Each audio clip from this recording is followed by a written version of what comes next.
Why? That's what you may think when I tell you that there will never be another JJS. I mean, the game isn't all that complicated to remake, the animations are okay, the effects are fine, and the destruction physics have been in other Roblox games since the beginning. But as it's been shown time and time again, the more things change, the more they stay the same.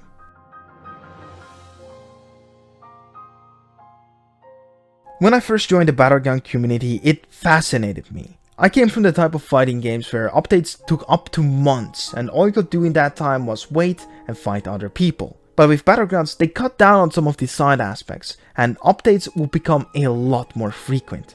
Instead of having an early game where grinding was the focus, you could instantly go to the bread and butter of trying out all the characters.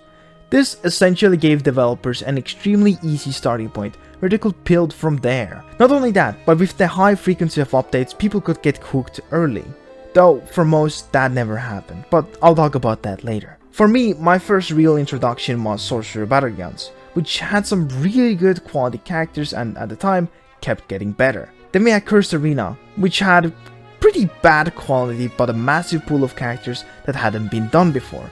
And finally, we had Cursed Battlegrounds, not as known today, but at the time it was known for its amazing visuals and unique ways of making characters. But as the time went, something became extremely clear to me. None of these games had an identity. They were riding on a wave of two popular things at the time, Battlegrounds and Jujutsu Kaisen. There isn't anything inherently wrong with that, because you also likely clicked this video not because of my personality or who I am, rather the topic of this video. However, that's where most of these games, if you could even call them that, failed. They were trying to make the next Battlegrounds, not the next fighting game, or a game of their own as a matter of fact, until a game came around to change all of that.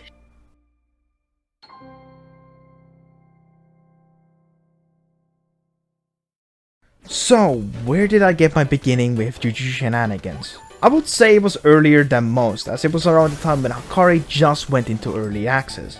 The combat wasn't any different from other Battlegrounds at the time, and the destruction was an interesting addition, and that's just what it was at the time, a Battleground with destruction, though a great change from what was done before. It also had the R specials, but they weren't all that interesting as they are now, but I'll get into that later. I was filled with skepticism as how popular it will get, because at the time we had quite a few Battlegrounds that just did one gimmick and will proceed to die off once it wasn't interesting anymore. But with rumors of them adding parkour to the game and their new character Hakari, I was still looking forward to it, and they would follow through in a lot more ways than I expected. Not only was the parkour a massive hit, it added a new level of skill to be mastered. Then Hakari had his awakening, which also was a risk as it wasn't a normal awakening, rather a minigame, which was a massive hit as well. The game just wasn't scared to take risks. Later on they decided to mash moves together, like World Cutting Slash with Sukuna. Then they added Maximum Output Red Black Flash, which wasn't all that complicated but still added another level of depth. But why would they stop at that? They gave Megumi a third moveset with Maharaga, and to make things better, it had different fighting styles. But that wasn't all. They also gave Mahito different fighting styles, which not only allowed different combos, but different entries to combos, which was already a massive change. And the mashing moves with the R special, well, that wasn't unique to just Sukuna and Gojo, it was for other characters later on as well. But let's stop here for a moment and analyze what has really changed. Jujutsu Shenanigans has changed from a destruction battleground to, well, Jujutsu Shenanigans. It isn't just a destruction battleground anymore. On the surface, yeah, it is basically the same thing, but what the game does different is that it's not afraid to take risks. It isn't trying to be too different, but it still welcomes change where necessary. It's still trying to appeal to the battleground players, meanwhile it does its own thing. Yet no one else has managed to grasp this concept, and I highly doubt that anyone else will.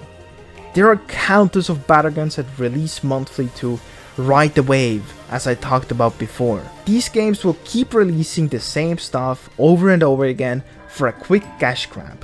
And that's exactly what they are. Cash grabs. One thing you may have noticed is that a lot of newer battlegrounds hire developers to work for them, instead of the owners directly working on them. We are no longer in a time where people make fighting games as a passion project, something to have fun on. Rather, they make it as an investment.